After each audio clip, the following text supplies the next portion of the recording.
Christophe Jacobucci nous a rejoint. Bonsoir Christophe. Bonsoir Olivier, bonsoir Valérie Pécresse. Bonsoir. Je ne sais pas si vous connaissez la série américaine Lie to Me, Mens-moi. C'est une... Si vous connaissez. Bien sûr. C'est une série où on analyse le langage corporel, les expressions aussi des individus pour savoir s'ils mentent ou pas, ou quel est leur sentiment intérieur. Tout à l'heure, Olivier vous a dit dans quelques instants, on va parler du duel Fillon-Copé. Regardez bien votre expression.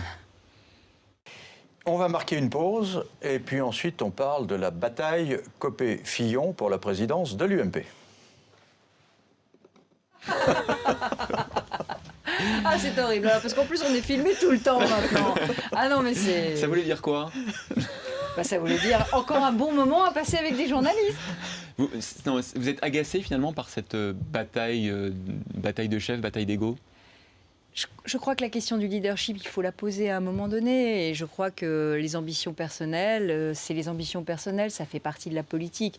Le sujet, c'est vraiment de gérer bien l'après et de réussir à réconcilier l'ensemble de la famille. Alors, est-ce qu'au-delà de cette rivalité personnelle, qui vous avez raison, est assez légitime dans un combat politique, il faut qu'il y ait un chef à un moment donné et un candidat, est-ce qu'il y a aussi un débat de fond? On l'a vu cette semaine, on a cru comprendre quand même que la droite décomplexée que prône Jean-François Copé, qui est le titre de son livre qui sort cette semaine, et puis la phrase sur le racisme anti-blanc, on ne va pas y revenir, vous en avez parlé, tout le monde admet qu'il y a un racisme anti-blanc, mais peut-être qu'il est moins grave que l'autre, peut-être qu'il est moins généralisé que l'autre, je ne sais pas. En tout cas, le fait d'utiliser un vocabulaire qui jusqu'à quelques années était celui du Front National, est-ce qu'il y a une fracture, est-ce qu'il y a une ligne de partage au sein de la droite, entre une droite qui aurait envie peut-être de se rapprocher du Front National, ou en tout cas d'utiliser sans complexe ces thèmes, et puis une autre droite que vous incarneriez aux côtés de François Fillon, plus responsable, plus raisonnable? Je ne crois pas que ce soit la ligne de partage. Pour moi, l'idée, c'est celle du rassemblement.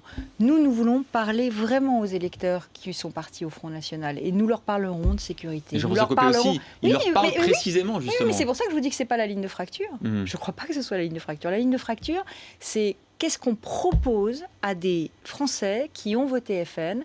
Pourquoi ils ont voté FN? Analysons. Ils ont voté FN parce qu'ils sont contre l'assistanat. Ils ont l'impression qu'il y a une France qui travaille, une autre qui profite. Parce qu'ils sont dans un territoire rural, qu'ils ont l'impression d'avoir été abandonnés. Parce qu'il y a trop d'immigration, qu'ils ont l'impression que la fierté d'être français s'est perdue et que ça ne va pas, que l'intégration ne marche pas. Donc tous ces sujets...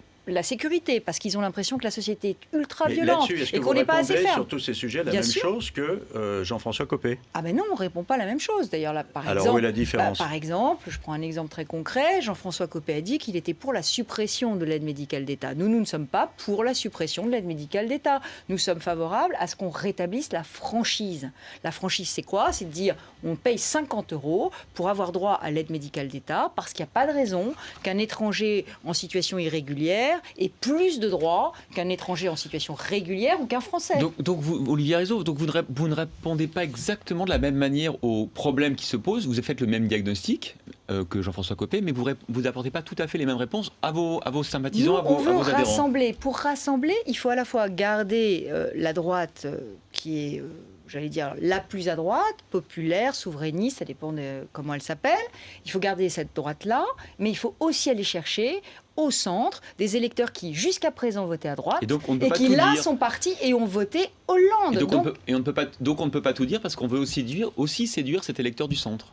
Non, mais pas du tout, c'est pas du tout ce que je dis. Je dis on proposera un programme qui sera un trait d'union entre toutes ces droites. On proposera un programme qui peut rassembler toutes ces droites, qui les amènera à voter ensemble. C'est ça le défi. C'est le défi qu'avait réussi Nicolas Sarkozy en 2007. C'est le défi qu'on n'a malheureusement pas réussi à reproduire en 2012. Alors vous savez, on est dans l'after, donc ça veut dire qu'on va regarder encore des séquences de l'émission. Notamment, vous avez répondu de manière assez ferme à Vincent Peillon, qui justement vous demandait de l'aider, d'aider la France à se débarrasser de Jean-François Copé, et qui donc approuvait en quelque sorte la candidature de François Fillon. Voici votre réponse. Oui, mais on n'a pas vraiment de leçon à recevoir de M. Peillon, qui est, lui, incapable de contrôler la violence à l'école. Celui qui fait monter aujourd'hui les extrêmes, c'est François Hollande, en proposant notamment des textes comme celui du droit de vote des étrangers. Alors, j'ai posé la question assez brutalement. Être contre le droit de vote des étrangers, seuls les extrêmes émettent cette expression. Vous dites Hollande fait monter les extrêmes en proposant le droit de vote des étrangers. Je ne comprends pas très bien le raisonnement. Si, bien sûr que si. La société aujourd'hui française est en crise, elle est fragile. Et en proposant ce texte, il va attiser des réflexes de haine de l'autre et des divisions, parce qu'il y aura les pour et il y aura les contre, et ils vont s'affronter extrêmement vigoureusement. Mais ça peut être un débat démocratique au sein des partis traditionnels sans... Ce ne sera pas au sein des partis, ce sera au sein de la société française. Donc le sujet, c'est est-ce qu'on a besoin aujourd'hui d'aborder des sujets qui divisent profondément la société française ? C'est ce que vous aviez fait avec l'identité. Peut-être qu'on n'aurait pas dû le faire et qu'on l'a peut-être mal fait et qu'on en a d'ailleurs nous-mêmes vu. On a nous-mêmes vu, je crois que Nicolas Sarkozy l'avait dit, que ce débat n'avait pas été bien mené et que c'était pas le bon moment pour le mener. Je prolonge ma question. Est-ce que vous pensez que François Hollande fait du François Mitterrand, c'est-à-dire qu'il instrumentalise, qu'il veut faire monter au fond l'extrême droite pour vous mettre en difficulté, vous, droite républicaine ? Mais Christophe Jacobizine, c'est une évidence. C'est une évidence. Quand François Hollande dit « je vais instaurer la proportionnelle à toutes les élections », il fait du Mitterrand dans le texte. Il veut instaurer la proportionnelle à toutes les élections. Pourquoi ? Pour nous mettre des extrêmes dans toutes les élections. Voilà. On va faire un peu d'économie à nouveau parce que vous en avez parlé évidemment. L'angoisse des Français, c'est l'angoisse de perdre leur emploi. Il y a de nombreux plans sociaux. Il y a les plus emblématiques qui ont fait l'actualité des dernières semaines, notamment PSA et Mittal. Vous allez nous donner votre solution pour qu'il y en ait moins de plans sociaux. On se bat pour qu'il soit compétitif de produire en France. On se bat pour que tous les investisseurs du monde entier aient envie d'investir en France. Alors ce discours, on l'entend depuis des années, les Français l'ont entendu notamment sous le quinquennat Nicolas Sarkozy, vous avez tout à fait légitime, peut-être que vous avez raison. Simplement, PSA, c'est un plan social qui, on le sait, a été décidé depuis plusieurs mois. Mittal, Florange, était sous le quinquennat Nicolas Sarkozy. Qu'est-ce qu'il faut faire en plus ? Qu'est-ce qu'il faudrait faire en plus pour que les Français soient compétitifs ? On a fait des choses déjà. Mais pas suffisamment. Mais le crédit impôt recherche, je vous donne un exemple parce que c'est M. Montebourg qui le cite, alors ça me fait plaisir. Le crédit impôt recherche, nous l'avons triplé. Eh bien, les investissements de recherche et de développement en France ont triplé. Donc vous voyez bien que si on devient l'environnement le plus favorable... Ça n'a pas empêché ni Aulnay ni Florange. Écoutez, en tout cas, ça a permis à des grands centres de recherche, et j'en connais, de ne pas se délocaliser à Shanghai et à Washington. Et un grand nombre d'industriels vous diront qu'ils étaient sur le point de le faire en 2007. Alors cette bataille-là, on ne l'a pas complètement gagnée, mais on a déjà stoppé l'hémorragie. Alors il faut aller plus loin. Moi, je ne comprends pas que le président de la République puisse encore dire qu'il n'y a pas de problème et que le coût du travail en France est plus faible qu'en Allemagne. Moi, il se trouve que j'ai beaucoup discuté avec les dirigeants de Peugeot parce qu'il se trouve que ma circonscription, il y a le siège historique de Citroën et aussi tout le centre de design de Peugeot. Donc je connais bien le monde de l'automobile et tout ce qu'on me dit, c'est qu'une voiture moyen de gamme en France, elle coûte 400 € de plus à construire qu'en Allemagne. La même voiture. On ne compare pas une Clio avec une Mercedes. On parle de la même voiture. 400 € de différence en termes de coût, c'est énorme. Donc ça veut dire qu'on n'est pas encore assez compétitif. Donc il faut aller plus loin. La TVA anti-délocalisation était une première arme pour faire baisser les charges sur les salaires en France. François Hollande la détricote. Et puis après, Jean-Marc Ayrault dit finalement on pourrait peut-être la refaire. Puis finalement on va faire une CSG sociale. On a l'impression que c'est un gouvernement de gribouille qui n'a pas de stratégie économique. Nous, on veut la compétitivité. Alors on va encore écouter un extrait ce soir. Vous avez commencé à faire un début de mea culpa, reconnaître l'erreur du début de quinquennat, c'est notamment sur l'ampleur des déficits et de la dette. Nous avons fait une erreur, celle de ne pas réduire les déficits en début de quinquennat. J'avoue que François Fillon avait alerté sur ce point en disant « je suis à la tête d'un État en faillite ». On aurait dû être... On avait mis en place la revue générale des politiques publiques, on avait décidé de baisser le nombre de fonctionnaires, on aurait dû le faire plus fort, plus vite. Est-ce que vous on ne savait pas que la crise serait d'une telle violence.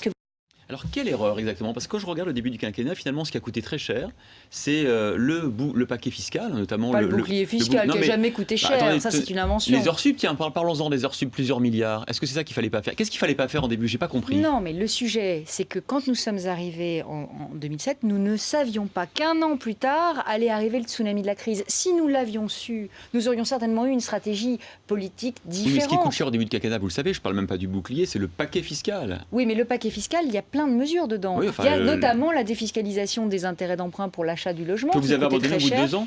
Qu'on a réduit et recentré au bout de 2 ans. Et effectivement, il fallait le faire. On n'aurait pas été aussi généreux en début de quinquennat si on avait su qu'un an plus tard... François Fillon, pardon, crise ou pas crise, François Fillon, il fait le constat déjà, il dit je suis à la tête d'un État en faillite. C'était Quand on est en septembre faillite, 2007, il faut prendre des mesures Olivier a raison, d'urgence. c'est en septembre 2007. Mais on donc, a commencé, c'est ce que je vous ai dit dans l'émission, Bah oui. on a commencé, on a fait la revue générale des politiques publiques et on a fait le 1 sur 2, le non-remplacement d'un fonctionnaire sur 2, qui est d'ailleurs tellement un choix difficile que le gouvernement de François Hollande vient de l'abandonner. Le gouvernement de François Hollande préfère supprimer des investissements qui créeront de l'emploi demain en France plutôt que de toucher à un seul fonctionnaire. Donc c'est la ça, le promesse de François Fillon, votre candidat pour la présidence de l'UMP, c'est encore plus de larmes et de sang, c'est du Churchill brut.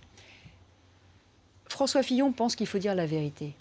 Et il pense qu'on ne peut pas demander des efforts aux Français si on ne leur a pas demandé la vérité. C'est d'ailleurs le problème de Hollande. Il a semé l'illusion, il récolte la déception. Les Français ont l'impression qu'on leur demande beaucoup d'efforts. Vous nous dites, avec François Fillon, ce sera encore plus d'efforts. Non, ce sera des efforts différents. Parce que nous baisserons les dépenses et nous n'augmenterons pas massivement les impôts. Parce que nous demanderons des efforts de réforme, mais qui nous permettront de sortir plus forts et renforcés de la crise. Regardez ce qui se passe en Allemagne, regardez ce qui se passe dans les pays qui nous entourent.